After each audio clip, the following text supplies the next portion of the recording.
다음 날 아침 저는 책방 문을 열지 않았습니다. 처음 있는 일이었죠. 집에 그냥 누워 있었어요. 어젯밤 떠올렸던 기억들이 저를 짓눌렀습니다. 전화벨이 울렸어요. 책방 전화였죠. 몇 번이나 울렸지만 받지 않았습니다. 아무하고도 이야기하고 싶지 않았어요. 오후쯤 됐을 때 문을 두드리는 소리가 들렸습니다. 선생님 계세요? 김세호였어요. 그 남자였죠. 저는 일어나지 않았습니다. 가만히 있으면 돌아갈 거라고 생각했어요. 선생님 열어주세요. 중요한 얘기가 있습니다. 문 두드리는 소리가 계속됐어요. 저는 결국 일어나 문을 열었죠. 세호가 심각한 표정으로 서 있었습니다. 들어오세요. 저는 한숨을 쉬며 말했어요. 세호가 안으로 들어왔죠. 거실은 작았습니다. 낡은 소파 하나와 작은 테이블이 전부였어요. 세호는 소파에 앉았고 저는 맞은편에 앉았습니다. 어제 DNA 검사 결과가 나왔습니다. 세호가 조심스럽게 말했어요. DNA 검사요? 네. 장태수의 유족을 찾아서 샘플을 받았어요. 그리고 제 DNA와 비교했습니다. 제 심장이 빠르게 뛰었어요. 결과가 어떻게 나왔나요? 세호는 잠시 침묵했습니다. 그러더니 천천히 말했죠. 일치하지 않았습니다. 저는 장태수의 아들이 아니에요. 저는 안도의 한숨을 쉬었습니다. 동시에 혼란스러웠어요. 그럼 당신은 누구죠? 그걸 저도 알고 싶습니다. 세호가 서류를 꺼냈어요. 어머니 유품을 더 뒤져봤습니다. 그리고 일기장을 발견했죠. 일기장이요? 네. 어머니가 쓰신 일기였어요. 거기 선생님 이야기가 나옵니다. 저는 긴장했습니다. 뭐라고 쓰여 있었나요? 세호가 일기장을 펼쳤어요. 낡은 공책이었죠. 1983년 2월 15일자 일기입니다. 읽어드릴게요. 세호가 천천히 읽기 시작했습니다. 오늘 태수 오빠를 만났다. 오빠는 많이 야위어 있었다.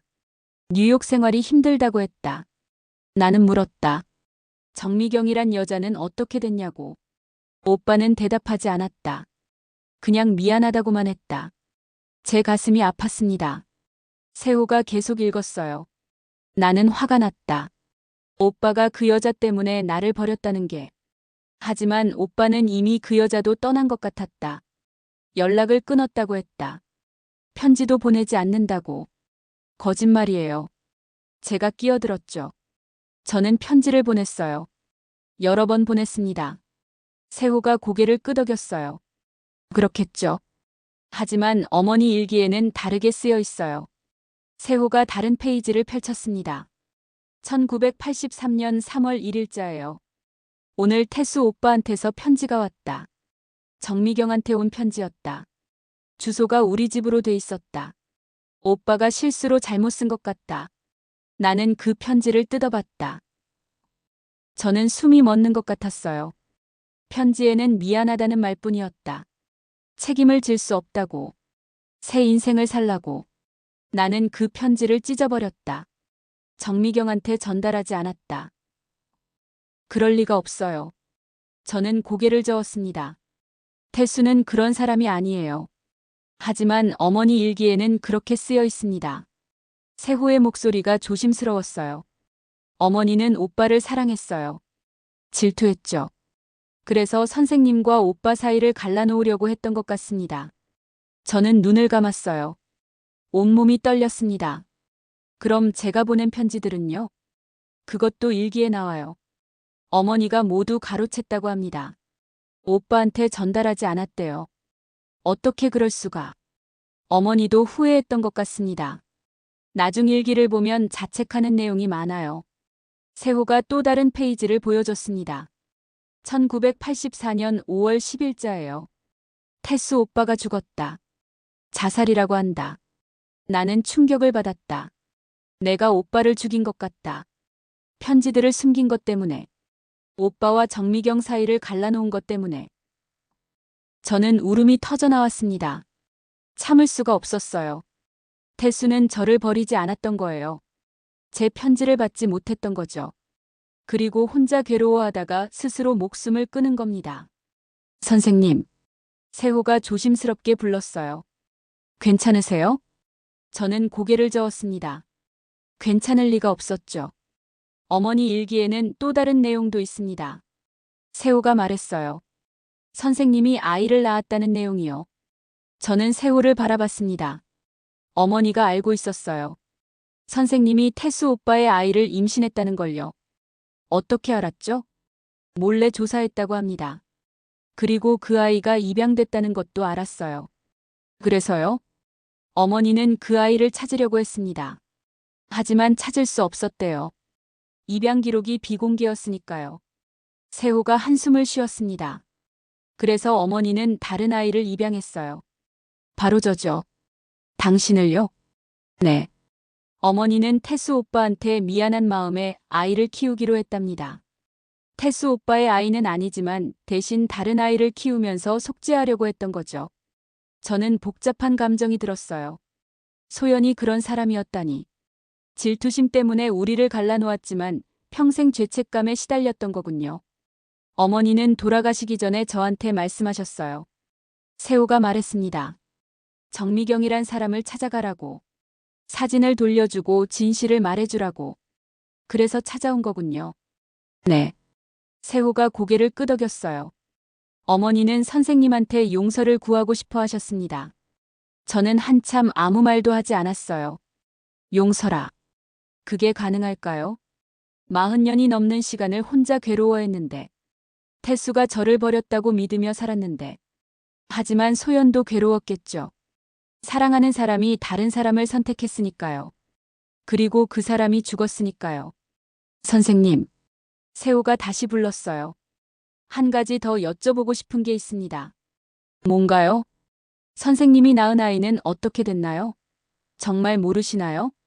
저는 고개를 끄덕였습니다. 모릅니다. 가족들이 알아서 처리했어요. 어디로 갔는지, 누가 입양했는지 아무것도 몰라요. 찾아보시지 않으셨나요? 찾을 수가 없었어요. 당시엔 입양 기록이 완전히 비공개였거든요. 세호는 한참을 생각하더니 말했습니다. 제가 도와드릴 수 있을 것 같습니다. 어떻게요? 저는 입양 관련 일을 하는 변호사 친구가 있어요.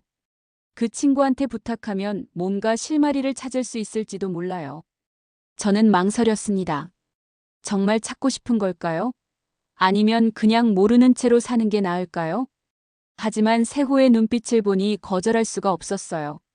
고맙습니다. 저는 조용히 말했죠. 세호가 일어서며 말했습니다. 며칠 시간을 주세요.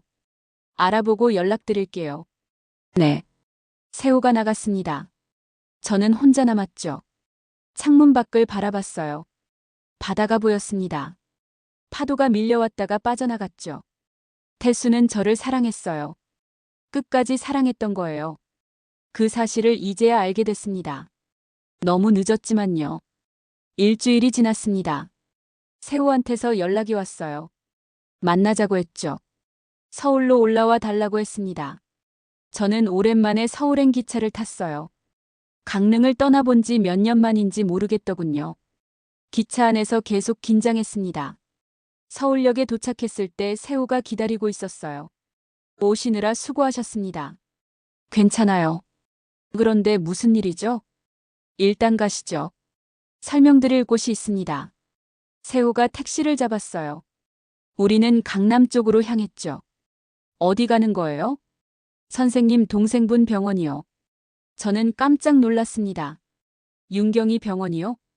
네. 정윤경 원장님이 계신 곳이죠. 윤경이를 왜요? 세호가 조심스럽게 말했어요. 선생님 아이 건으로 알아보다가 정윤경 원장님 이름이 나왔습니다. 제 가슴이 쿵 내려앉았어요. 무슨 말이에요? 일단 가서 확인해 보시죠. 택시는 큰 건물 앞에 멈췄습니다. 화려한 성형외과 병원이었어요. 간판에는 윤경 성형외과라고 쓰여 있었죠. 저는 이 병원을 TV에서 본 적이 있었습니다.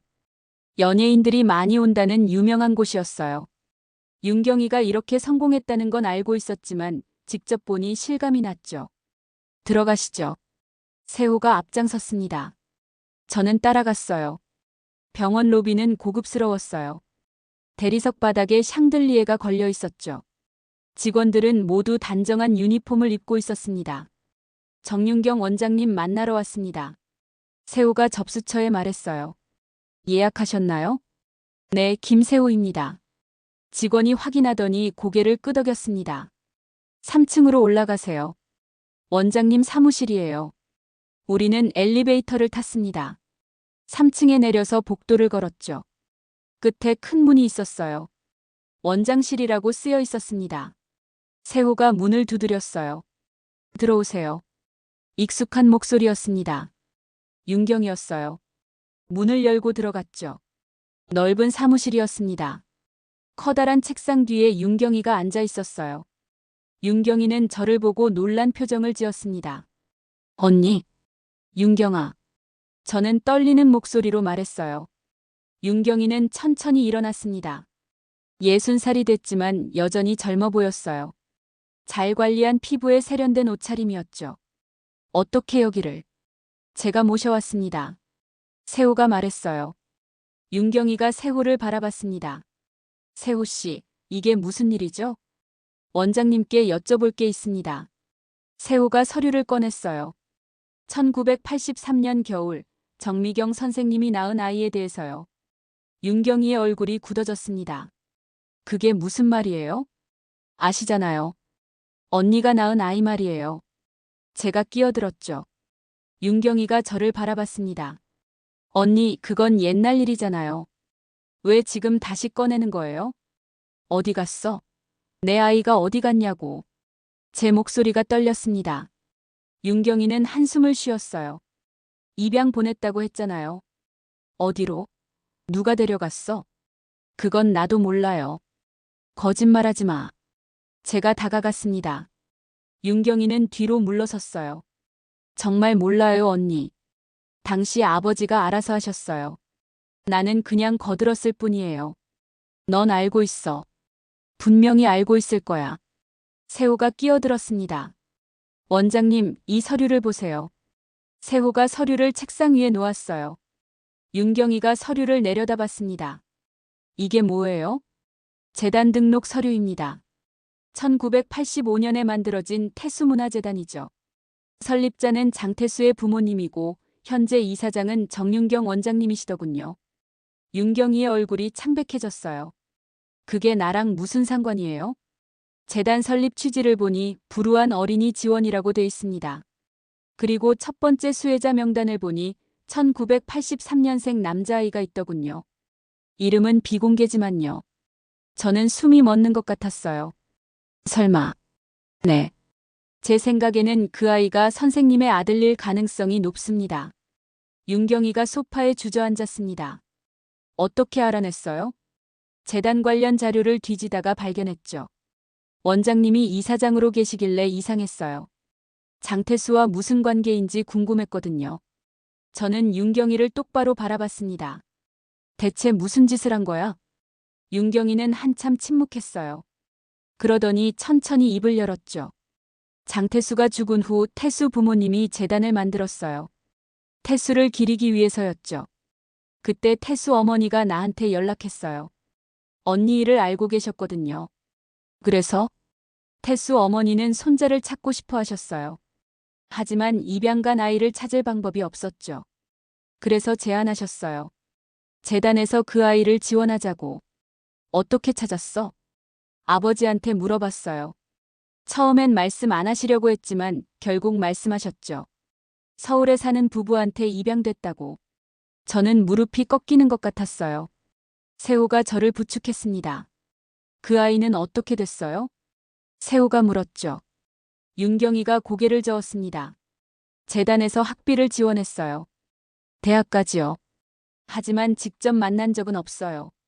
양부모님이 원하지 않으셨거든요. 지금은요? 연락이 끊겼어요. 10년 전쯤부터요. 제가 물었습니다. 이름이 뭐야?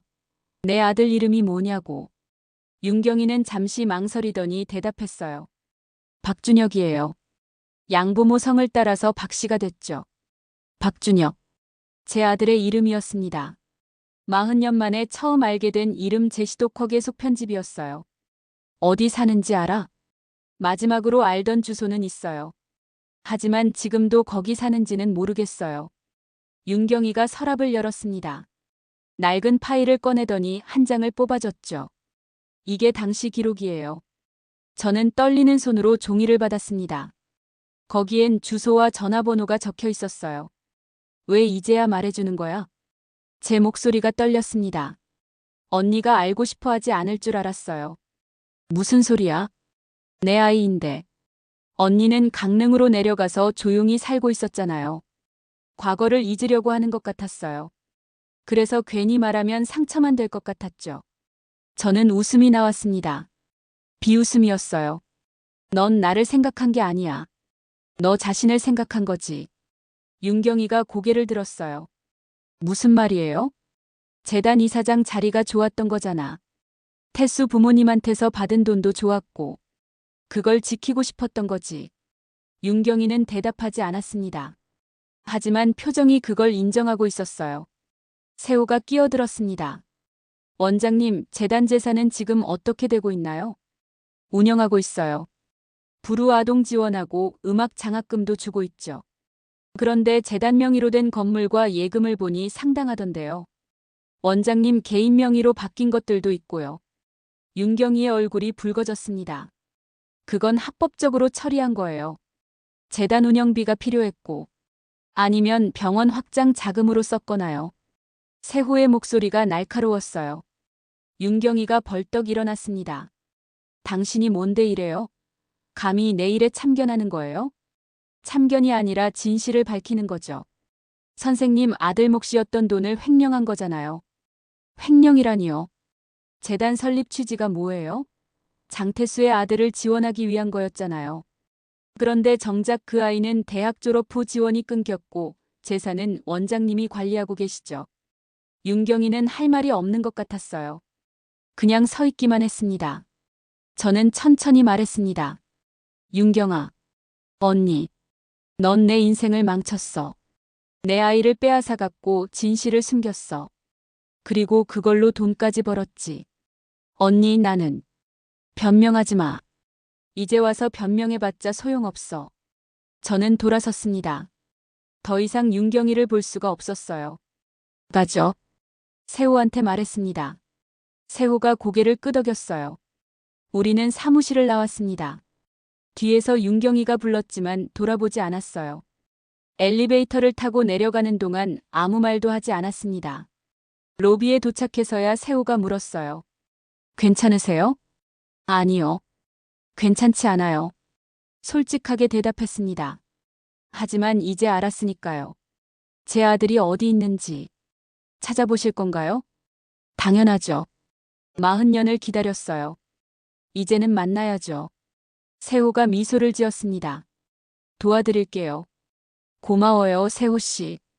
우리는 병원을 나왔어요. 거리는 복잡했습니다. 사람들이 바쁘게 오갔죠. 저는 주머니 속 종이를 만졌습니다. 아들의 주소가 적힌 종이었어요.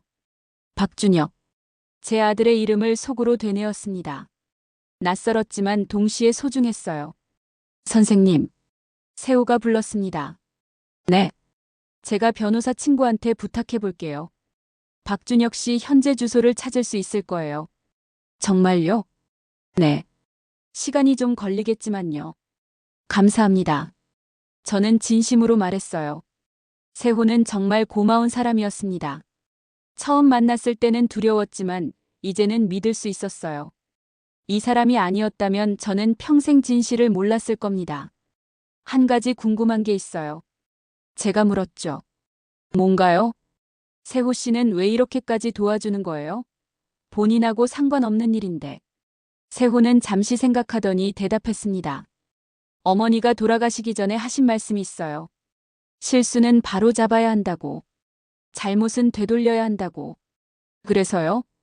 어머니가 선생님한테 잘못한 일을 제가 대신 바로잡는 거죠. 어머니를 대신해서 속죄하는 겁니다. 저는 고개를 끄덕였어요. 당신 어머니도 괴로웠겠네요. 네. 평생 괴로워하셨어요. 돌아가실 때까지요. 우리는 한참을 걸었습니다. 말없이요. 해가 지고 있었어요. 하늘이 붉게 물들었죠. 저는 생각했습니다. 이제 어떻게 될까? 아들을 만나면 뭐라고 말해야 할까?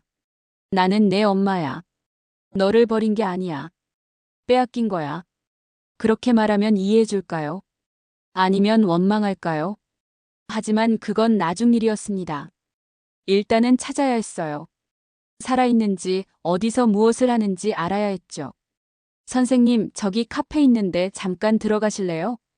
세호가 물었습니다. 네, 그럴까요? 우리는 작은 카페에 들어갔어요. 창가 자리에 앉았습니다. 커피를 주문하고 기다리는 동안 세호가 말했어요.